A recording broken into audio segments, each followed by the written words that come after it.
Bonjour à toutes et à tous et bienvenue dans cette nouvelle vidéo, ce nouvel épisode de LNDLS, c'est les news gaming de la semaine, une plutôt bonne semaine niveau news de jeux vidéo, un petit peu moins grosse que les dernières, mais c'est franchement pas mal, j'espère que ça vous plaira. On y va, tout de suite.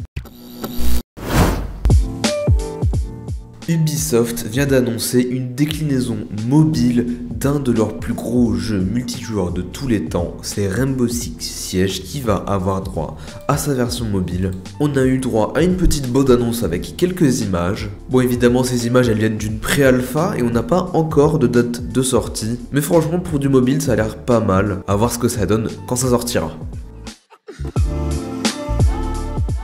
Cette semaine, Epic Games a réalisé un petit événement consacré à l'Unreal Engine 5, leur nouveau moteur de jeu après l'Unreal Engine 4 qui était révélé il y a quelques temps juste avant le reveal de la PS5, donc c'était en 2020.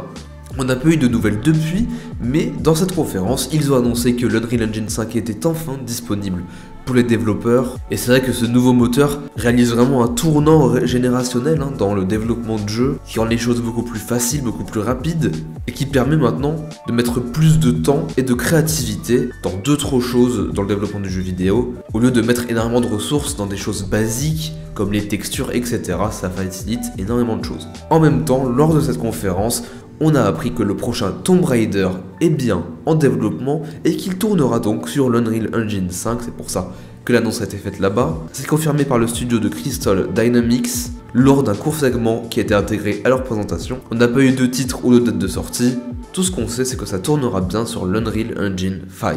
Hâte de voir ça.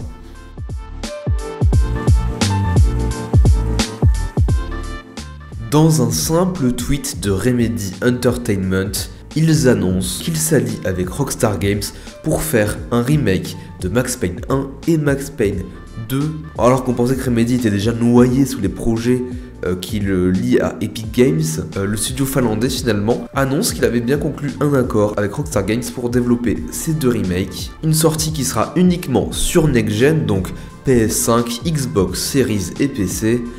C'est Rockstar Games qui financera cette grosse production, tandis que Remedy, eux, s'occuperont du développement. Et ce projet de remake de Max Payne 1 et 2 est de son côté annoncé comme étant au stade de l'élaboration du concept. Donc on est très loin d'avoir une date, c'est vraiment une annonce de début de développement. Donc je pense qu'on est assez loin de les voir.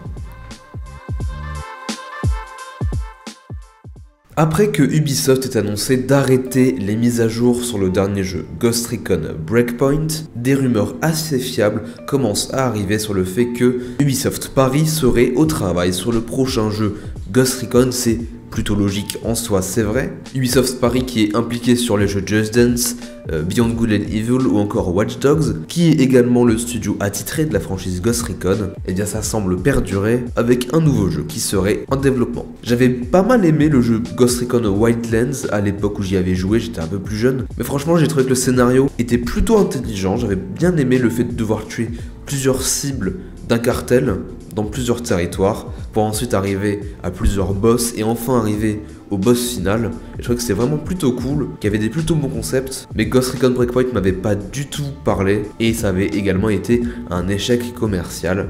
Donc j'espère que Ubisoft Paris va se reprendre et trouver un moyen de faire revivre la franchise.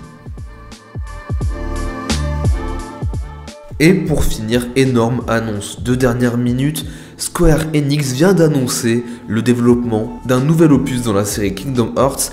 Kingdom Hearts 4 a été enfin dévoilé pour célébrer les 20 ans de la série. Ils ont dévoilé donc une bande-annonce, on n'a pas eu de date de sortie ou de plateforme, mais au moins la confirmation que cet opus est bien en développement. Il fera suite donc à la trilogie qui avait été conclue en début 2019.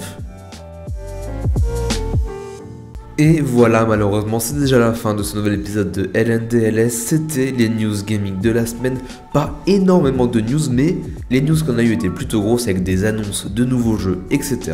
On a eu de meilleures semaines et de pires franchement. Du coup cet épisode est un peu court, j'espère qu'il vous aura quand même plu. Si ça vous a plu, n'hésitez pas évidemment à laisser un pouce bleu pour me soutenir et pour montrer que ça vous a plu. N'hésitez pas également à vous abonner à la chaîne si vous voulez voir les prochains épisodes et si vous voulez me soutenir. Et si vous avez des questions ou des remarques, n'hésitez pas à laisser un commentaire, je vous répondrai évidemment. Sur ce, moi je vous souhaite une très bonne fin de semaine et je vous dis à la prochaine. Ciao ciao.